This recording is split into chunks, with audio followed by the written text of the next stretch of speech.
Épître de Paul aux Colossiens, chapitre 1er.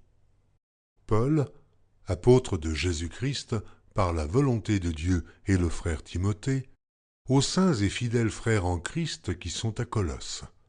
Que la grâce et la paix vous soient données de la part de Dieu notre Père. Nous rendons grâce à Dieu, le Père de notre Seigneur Jésus-Christ, et nous ne cessons de prier pour vous. Ayant été informés de votre foi en Jésus-Christ et de votre charité pour tous les saints, à cause de l'espérance qui vous est réservée dans les cieux, et que la parole de la vérité, la parole de l'Évangile, vous a précédemment fait connaître. Il est au milieu de vous et dans le monde entier. Il porte des fruits et il va grandissant, comme c'est aussi le cas parmi vous, depuis le jour où vous avez entendu et connu la grâce de Dieu, conformément à la vérité, d'après les instructions que vous avez reçues d'Épaphras, notre bien-aimé compagnon de service, qui est pour vous un fidèle ministre de Christ, et qui nous a appris de quelle charité l'Esprit vous anime.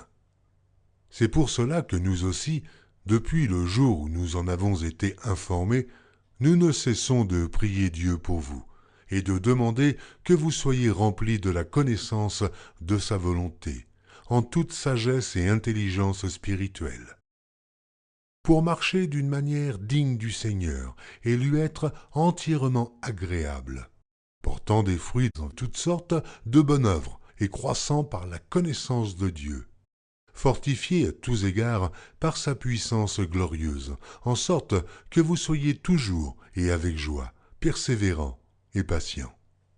Rendez grâce au Père, qui vous a rendu capable d'avoir part à l'héritage des saints dans la lumière, qui nous a délivrés de la puissance des ténèbres et nous a transportés dans le royaume du Fils de son amour, en qui nous avons la rédemption, la rémission des péchés. Il est l'image du Dieu invisible, le premier-né de toute la création. Car en lui ont été créées toutes les choses qui sont dans les cieux et sur la terre, les visibles et les invisibles, trône, dignité, domination, autorité. Tout a été créé par lui et pour lui. Il est avant toute chose, et toute chose subsiste en lui. Il est la tête du corps de l'Église. Il est le commencement, le premier-né d'entre les morts, afin d'être en tout le premier. Car Dieu a voulu que toute plénitude habitât en lui. Il a voulu par lui réconcilier tout avec lui-même, tant ce qui est sur la terre que ce qui est dans les cieux, en faisant la paix par lui, par le sang de sa croix. Et vous, qui étiez autrefois étrangers et ennemis par vos pensées et par vos mauvaises œuvres, il vous a maintenant réconciliés par sa mort dans le corps de sa chair, pour vous faire paraître devant lui saint, irrépréhensible et sans reproche. Si du moins vous demeurez fondés et inébranlables dans la foi, sans vous détourner de l'espérance de l'Évangile que vous avez entendu, qui a été prêché à toute créature sous le ciel, et dont moi, Paul, j'ai été fait ministre. Je me réjouis maintenant dans mes souffrances pour vous.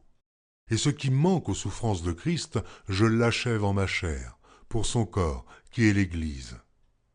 C'est d'elle que j'ai été fait ministre, selon la charge que Dieu m'a donnée auprès de vous, afin que j'annonçasse pleinement la parole de Dieu, le mystère caché de tout temps et dans tous les âges, mais révélé maintenant à ses saints, à qui Dieu a voulu faire connaître quelle est la glorieuse richesse de ce mystère parmi les païens, savoir Christ en vous, l'espérance de la gloire. C'est lui que nous annonçons, exhortant tout homme et instruisant tout homme en toute sagesse, afin de présenter à Dieu tout homme devenu parfait en Christ. C'est à quoi je travaille, en combattant avec sa force qui agit puissamment en moi.